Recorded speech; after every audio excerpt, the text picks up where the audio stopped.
चले तो ठीक है, हम भी मानने के लिए तैयार हैं। आप मैंने तो आपको ये सामने आपके लेटर लिखा है। ठीक है, आप बिल्कुल भी खुश नजर नहीं आते आप दोनों हुकूमत की कारकर्दगी से, लेकिन एक चीज़ जिससे एक इदारा जिससे पूरी कौम खुश है, और जिस तरह हमने यौम दिफा के मौके पर देखा, बड़ी पुरवकार तकरीब हुई और हमारे जवानों की, हमारे शहदा की कुर्बानी को याद किया गया। आर्मी चीफ ने वहाँ पर खुसूसी खिताब किया और उसमें उन्होंने कई अहम बातें कही हैं।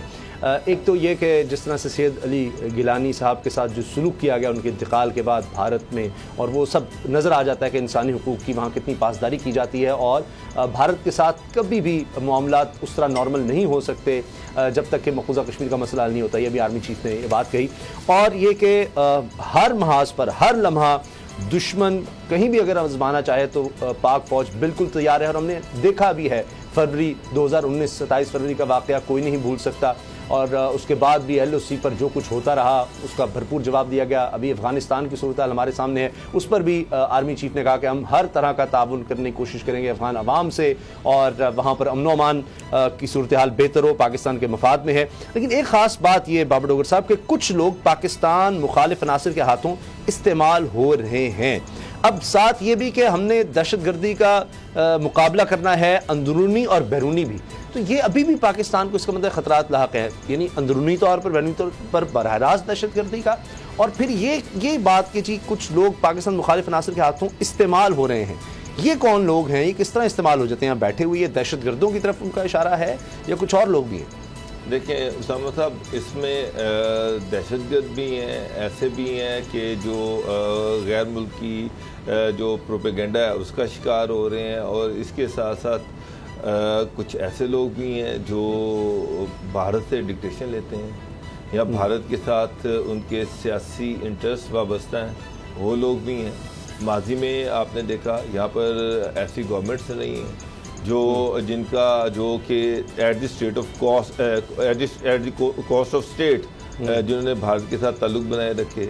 यहाँ पे भारतीय दहशतगर्द पकड़ा गया लेकिन उन्होंने उसके खिलाफ कोई बात नहीं की। यहाँ पर भारतीय सर्विंग कर्नल पकड़ा गया लेकिन उन्होंने कोई ऐसी बात नहीं की। डॉन लीक्स क्या थी? डॉन लीक्स ये थी कि जनाब उसमें ये गवर्नमेंट तासुर देने की कोशिश कर रही थी कि जनाब पाकिस्तान जो है भारत में दहशतगर्दी कर रहा है, और इस चीज़ को लीक करवाया गया, इस चीज़ को दुनिया के सारे मीडिया में उछाला गया। तो ये क्या था? भारत जो पाकिस्तान के खिलाफ इल्ज़ाम लगा रहा है, भारत सारी दुनिया में जो फेक प्रोपेगेंडा पाकिस्तान के खिलाफ फैला रहा है, तो उसको हमारी ही गवर्नमेंट जो है वो इंडोर्स करती नहीं कि नहीं बिल्कुल ये ठीक कहता है। माजी में जो वज़रा की स्टेटमेंट्स हैं वो देख लें कि क्या स्टेटमेंट्स थी, किस तरह से भारत नवाजी की जाती रही और किस कॉस्ट पे की जाती रही। एक तरफ भारत बलूचिस्तान में दहशतगर्दी कर रहा था, एक तरफ भारत KPK में दहशतगर्दी कर रहा था, दूसरी तरफ जो गवर्नमेंट थी वो भारत नवाजी के लिए मरी जा रही थी। मोदी को अपने घर बुलाया जाता था, मोदी की ओथ टेकिंग सेरेमनी में जनाब यहाँ से प्राइम मिनिस्टर जो थे वो स्टेट की NOC के बगैर, मर्जी के बगैर वहाँ पर चले जाते थे। तो ये सारी चीज़ें हुई हैं, और वो लोग जो हैं वो फ़ौज पाकिस्तान पे आज भी फ़ौज पाकिस्तान जो है उन पे उंगलियां उठाते हैं और लोगों को गुमराह करने की कोशिश करते हैं। लेकिन ये चीज़ है, ये चीज़ कल आसिफ असलार जो है उन्होंने इस चीज़ को माना, आर्मी चीफ ने इस चीज़ को माना ठीक कि अवाम की सपोर्ट के बगैर कोई भी फौज जो है वो लड़ नहीं सकती। और उन्होंने एक मिसाल दी कि हमसाया में जो देखा कि अवाम को उसकी सपोर्ट नहीं थी तो किस तरह वो पत्तों की तरह, ताश के पत्तों की तरह बिखर गई। तो असल चीज़ ये है कि भारत प्रोपेगेंडा कर रहा है और धड़ाधड़ प्रोपेगेंडा कर रहा है। कोई ऐसा मौका जाने नहीं देता जो कि पाकिस्तान को जिससे बदनाम किया जाए या पाकिस्तान की यूथ को गुमराह किया जाए। अच्छा, अब ये गुलाम रज़ा साहब, भारत ने देखा खासतौर पर 2019 के बाद अब 2-3 साल में उसने और ज़्यादा जो है ना वो तब्दीली ज़रा लेकर आया है, इस लिहाज से कि जी बराह रास्त जो है ना मार बड़ी पड़ती है।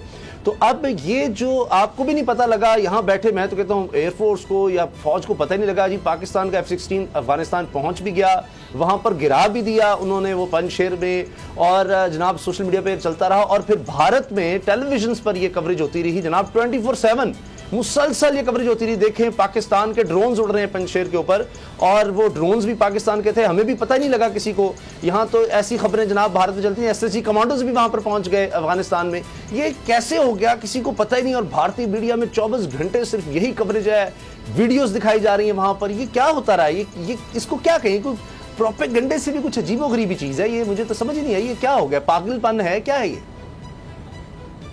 ये एक बुखार है और मैं यहाँ ना एक छोटी सी बात करूँगा कि जो अमूमी तौर पे जानवरों के हॉस्पिटल होते हैं ना, वहाँ पे एक बीमारी के लिए जब किसी भी जानवर को ले जाया जाता है, एक तो उसका बंदे का नाम लिखा जाता है और आगे बीमारी जो है वो जानवर की लिखी जाती है। यानी कि कुत्ता एक वो गया तो था, उसका नाम था भारत, जिस बंदे का था उन्होंने लिखा भारत, आगे लिखा क्या बीमारी, दुम में खारिश।